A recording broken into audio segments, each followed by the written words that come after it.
Hello again and welcome to another Warhammer 40k Morning Glory video. In today's episode, we shall be continuing our analysis of the Imperial Guard 10th Edition Index. This time, taking a look at everyone's favourite brain boy, the Primaris Psyker. As one of the few psychic models in the Imperial Guard, this model has always held a unique place within the faction, where many units have to choose between being a damage dealer or a support unit.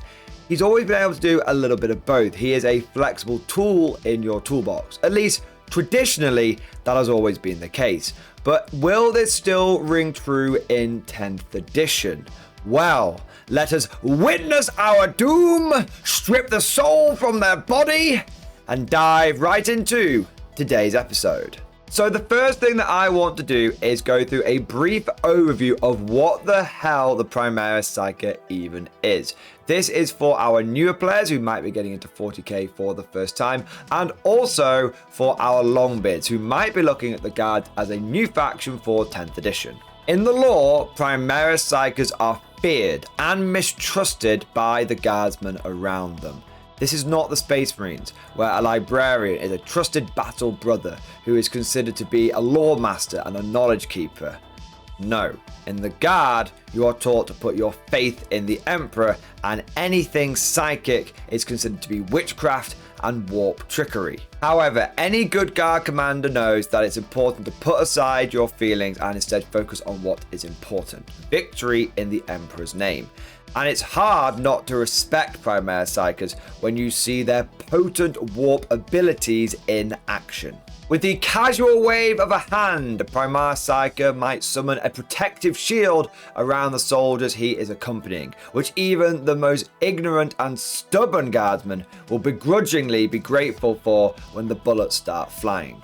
On the tabletop, Guard Psykers are pretty common. You'll find them in army lists and in most players' collections, and it's not hard to understand why. They're a pretty flexible unit that can bring a lot of different things to the table. Maybe you need something that can add a little bit of extra damage output to your force, or you need something that can be a force multiplier, either debuffing your opponent or buffing up your own units.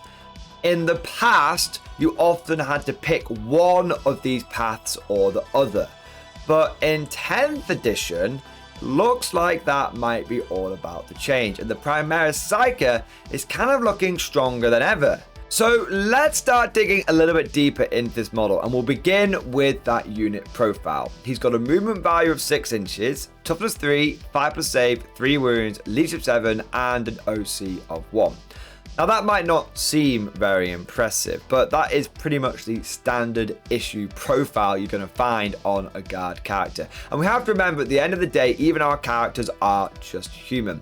Whilst he seems kind of fragile, he doesn't even have an invulnerable save, you have to remember that more often than not, this guy is going to be buried inside a big blob of 20 infantry or accompanying an elite unit of Kazakin or Scions or something like that.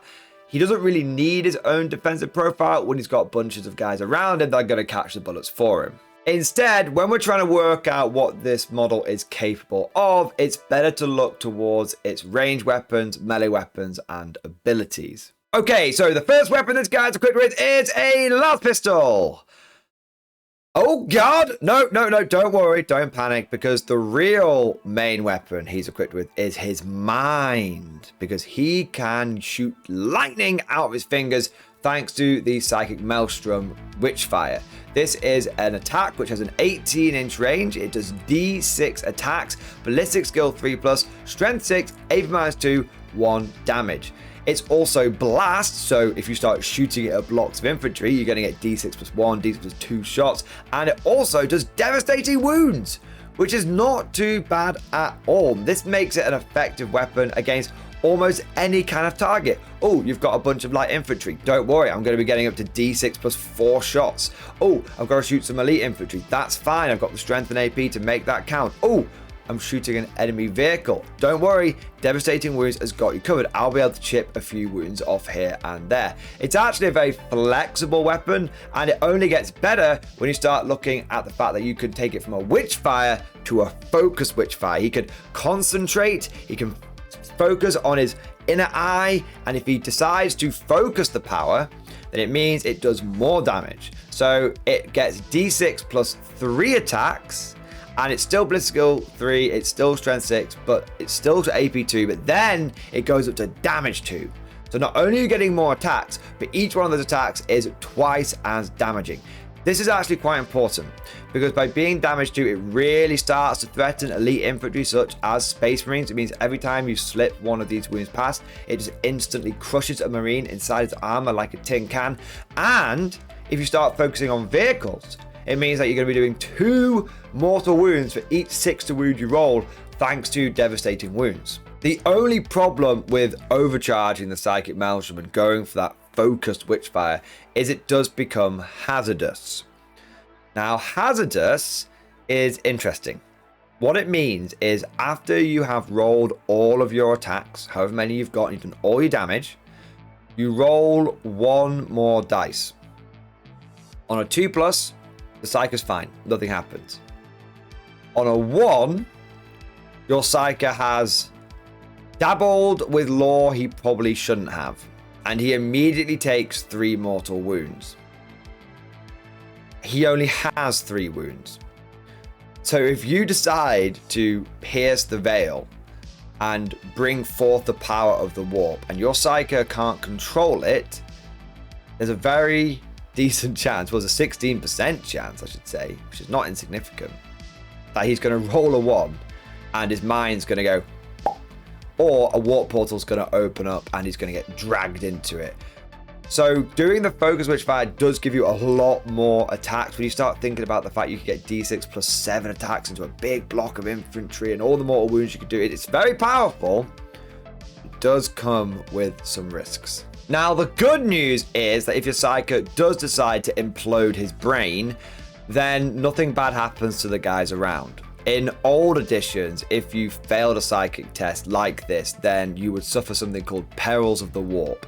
And if the character died from essentially losing control of his warp powers, then it would explode and units around him would take lots of mortal wounds. That doesn't happen anymore. When the Primaris Psyker can't control his powers, only he gets affected by it.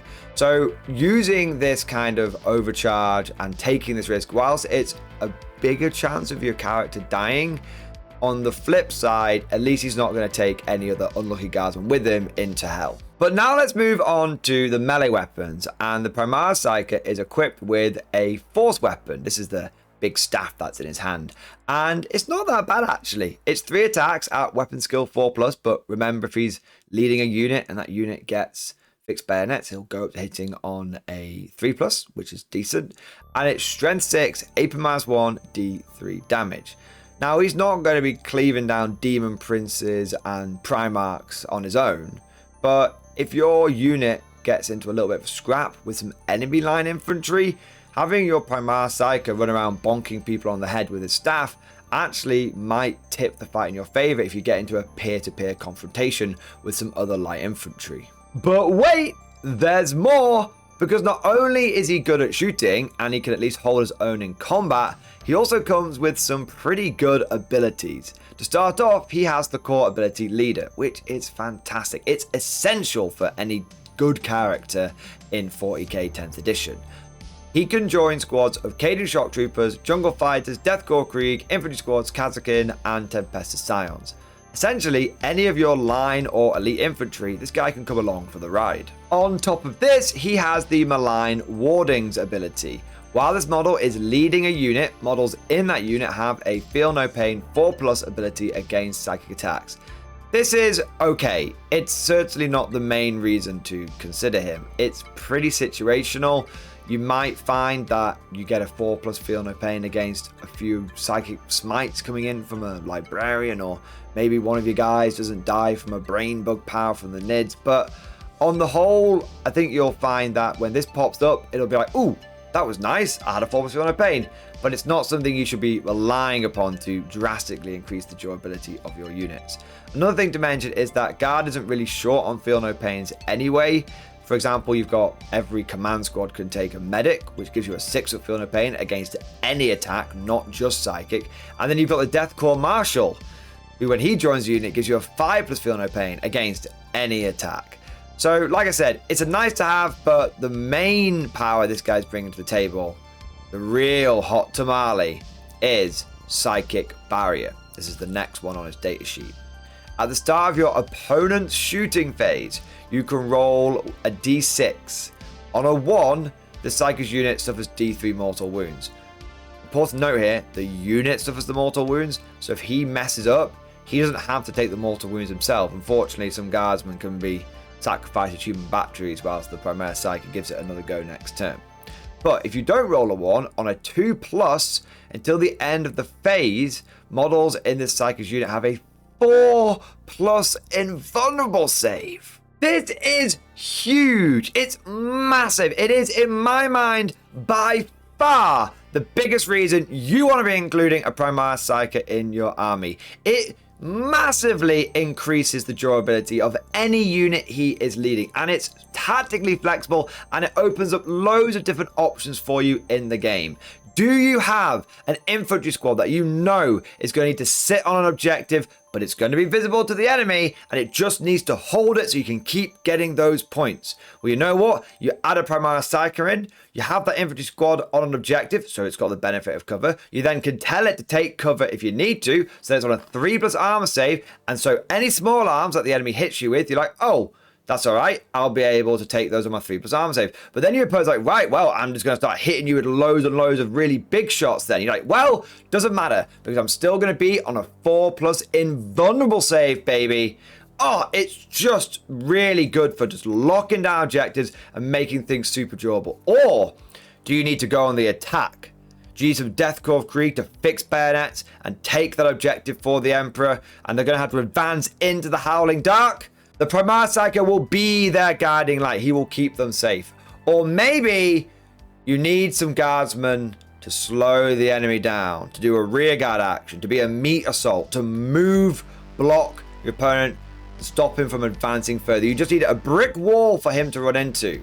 Well, you take a unit of Deathcore of Krieg, you attach a Primaris Psyker, you attach a Deathcore Marshal. You've got a unit that between the Feel No Pain and the Orders and the Psychic Barrier is immune to nearly any kind of fire that your opponent can throw at it, and will just completely stop him in his tracks. I mean, let's just put this in some context. However you slice it, however you choose to use it, the Primaris Psyker is giving your infantry the same invulnerable save as a Space Marine Terminator, as an Adeptus Custodes.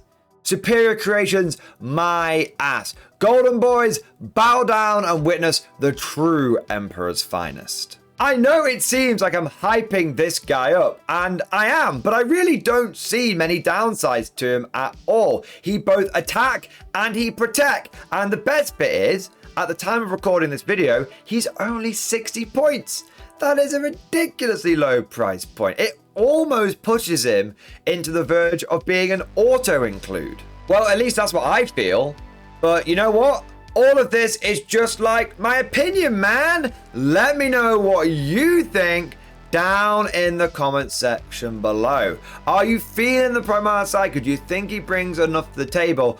Or do you think he might just be one unit too far and you're already thinking about things like Lord Solars and Deathcore Marshals? Do you have space for him in your list? Let me know down in that comment section. If you enjoyed today's video, don't forget to smash that like button and also subscribe to never miss an episode.